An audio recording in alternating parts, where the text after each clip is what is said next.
is Rena Kennedy Lester. Welcome to Life, Hope, and All Things Kennedy, the life-building voice of wisdom. We're happy that you're here today with us as we discuss topics such as relationships, parenting, physical and mental health, finances, and life lessons. Thank you for being here today on Life, Hope, and All Things. Hello, everyone. Hello, everyone, and welcome to today's show, Life, Hope, and All Things Kennedy, where all things matter all the time. Your family, your health, your purpose in life, all the things that go on with you, they matter to us. And all things matter because the Word of God says that all things work together for those who love the Lord and who are called according to his purpose. And so we want to be able to fulfill our purpose in life. And the purpose of this show is to help you. Now, we've been talking all year about, can you see your future? So we say that yes, we can see our future. How? By doing certain things, by adapting certain lifestyles, by applying certain wisdom and certain knowledge. And we can, to a certain extent, see our future. So we're continuing the series, Your Health is Your Wealth.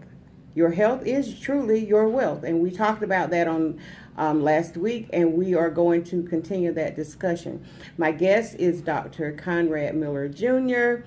of Miller Family Practice here in Macon, Georgia. Hello, Dr. Miller. Hey, good afternoon. How are you doing? I'm good, and Great. you? I'm great, thank you. Glad to have you back. Glad to have you back. Thank you. You are a popular guest on this show. Okay. Yes, I've gotten a lot of response, got a lot of comments, and a lot of response and comments about this particular topic.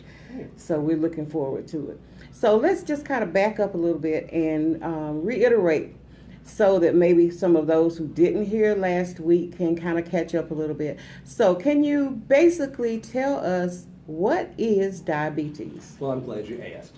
Okay. Diabetes is an inability of the body to process sugar, glucose, which is the fuel that we all use. Mm-hmm. The fuel that we all use to power our bodies.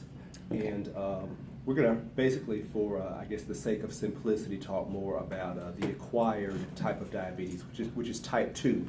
Mm-hmm. We call it adult onset diabetes. But unfortunately, because of the type of foods we eat and the obesity epidemic, even young people are becoming type 2 diabetics. In these cases, with type 2 diabetes, there's usually just too much sugar in the system and too many fats and a basic insulin resistance, so mm-hmm. that insulin, which is the chemical our bodies produce to lower and manage blood sugar, mm-hmm. there's not enough insulin on board to be able to lower the blood sugar appropriately after a meal. So for those people, some of them might have to take insulin, but most people take other non-insulin medications by mouth or by mm-hmm. shot mm-hmm. to manage their blood sugar. Okay. So basically then your body uses sugar? Yes, that's correct. In some fashion.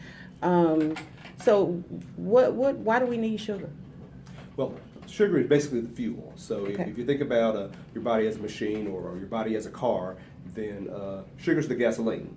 Okay. And there are different qualities of gasoline, just like there are different qualities of sugar. Mm-hmm, mm-hmm. And of course, maybe a better option would be a flex fuel vehicle, a vehicle that can take gasoline or ethanol or diesel as a fuel.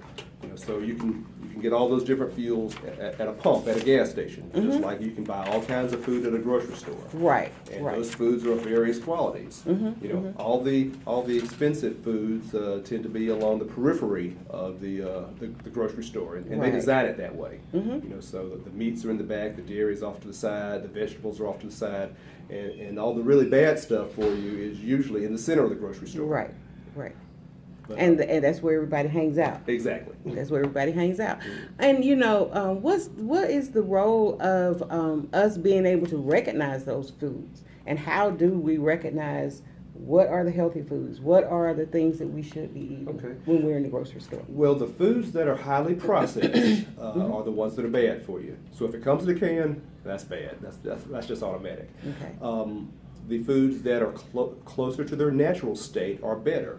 So An ear of corn that is still in the hull with those hairs, those fibers, that's the healthiest form of corn you could possibly get. Okay. And the form of corn that's probably the worst, since we're using that as an example, the worst form of corn would be creamed corn in a can. Okay. And somewhere in between would be, frozen ears of corn versus dried corn or popcorn or just other forms that corn might come in. Corn mixed with vegetables, a succotash or something like that. But yeah, the more processed it is, the more man has had a hand in manipulating that food, the worse off it is. Okay. So then how would we recognize those? Because I know that they tell us we should read the labels Exactly. on the foods. So what are we looking for when we're, if we're diabetic? Right. Well, there's a ton of information on those labels, and that would take probably a couple of your shows just to talk about reading labels. Okay. We'd have to get a nutritionist to do all that. But you'll usually see a breakdown for serving size, meaning that package of food that the label's on might not be a serving. That package might be several servings. Right. So it's going to define what a serving size is, and then it's going to say how many calories. That's the energy from each portion of food. How many calories are in that serving, and then it's going to break it down further into where those calories come from. Do those calories come from protein or carbohydrate or fat? And then it's going to usually talk about different nutritional elements that are present, like how much sodium or how much, this chemical or that chemical, because some people like to track these various minerals in their diet. How many vitamins might be in that food? So if it's high in vitamin D but it's low in vitamin A, then you might have an idea of what other foods you might need to eat during the day to supplement those other vitamins that are lacking in that particular food that you're reading the label on at that moment. And then there are the famous carbs. Oh yes, the carbs. So tell us what we're looking for with the carbs. Okay. Well, carbohydrates are those foods that break down immediately to sugar. And carbohydrates can run from simple to complex. So the simple ones turn pretty much immediately to sugar. The ones that are more complex, your body has to actually digest, and it takes more effort, and therefore the blood sugar rises more slowly when you consume a complex carbohydrate. So a complex carbohydrate would be perhaps a bread or a baked product that came from a whole grain wheat that was not processed. Okay. And that also goes back to reading the label, because any bread is made from wheat, and so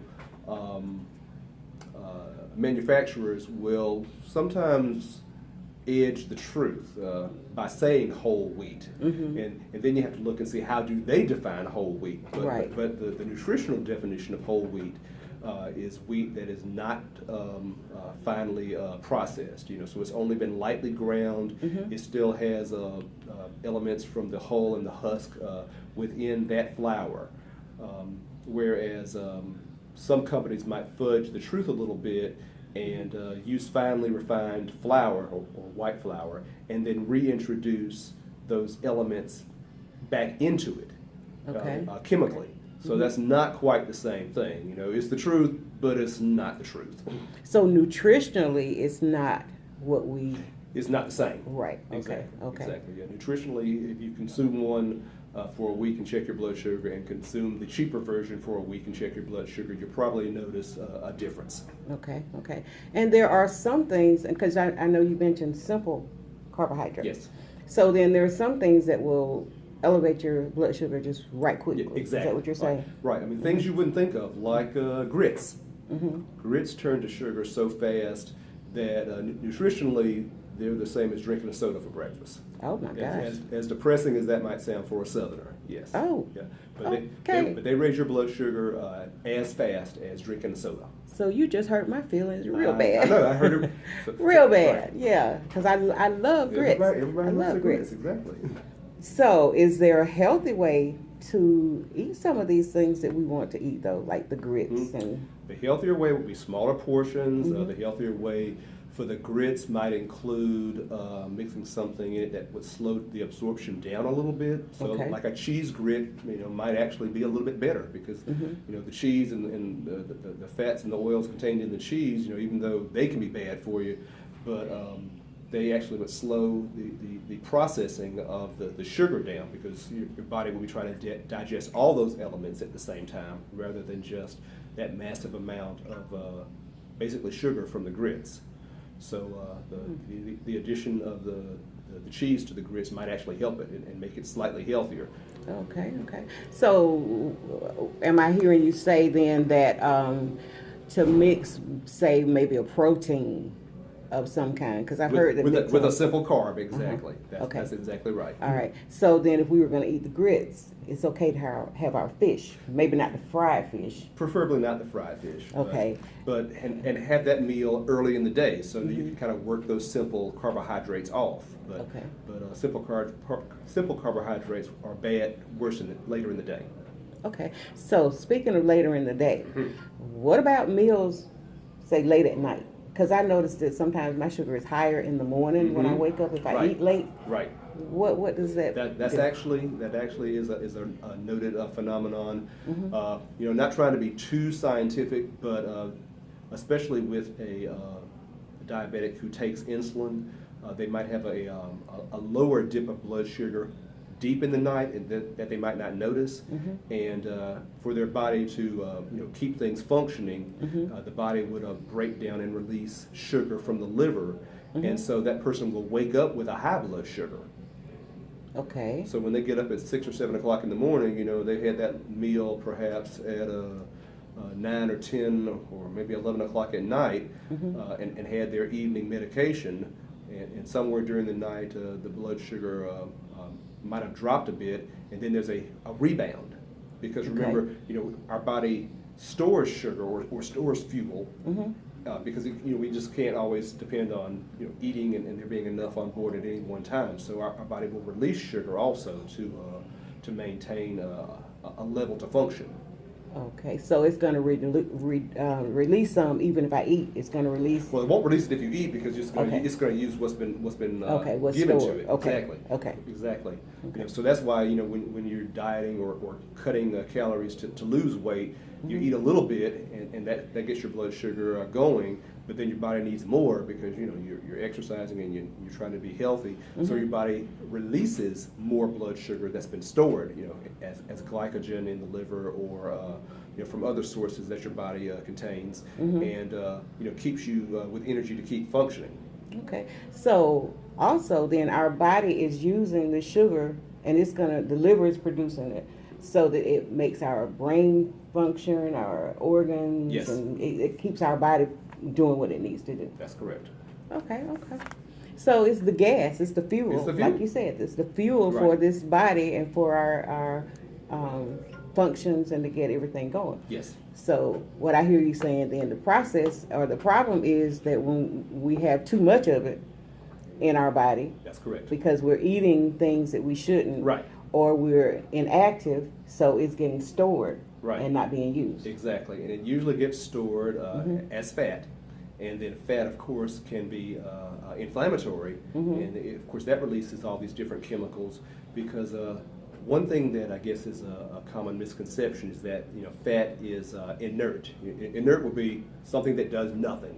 So if you built a house and you've got a few bricks laying around, bricks are inert.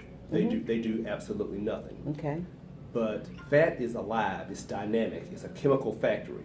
And so, fat that is deposited in the wrong areas, like around the liver, or around your belt line, or wherever else a person listening might have fat that they don't like where it is. But that fat's not just sitting there. Okay. It's actually active. So it has a blood supply to it, it receives information from hormones in your body, and because it's a chemical factory, fats are very complicated chemicals. Fats can make chemicals of their own. So you literally got an unregulated chemical factory in your body. A person's fat tissue can make extra hormones. So you might see a person who is a bit overweight and they might have hair growth in unusual places, or they might have tissue that looks different in some way, but that's because those that fat tissue actually can produce male and female hormones. I mean, it can make extra testosterone, or it can make estrogen, and of course it can make it in the wrong gender. So you might have a man that has more feminine features because of his overweight situation, or you might have a woman that has more masculine features because of testosterone production from extra fat tissue. So not only is fat bad for you because sometimes it doesn't make you look like you want to look, but it's also not doing our body any good either. That's correct. That's correct. Okay. I'm learning a lot, and I like these shows because I like putting the information out there. Because a lot of times, when you go to the doctor really doesn't have the time to explain all these things to you. That's true. He doesn't have time to really go into detail, and then most people are not going to be like me. I go and research, and I look on medical sites and other sites. I'm not looking at Dr. Google all the time, or some of the other doctor online that's not necessarily true.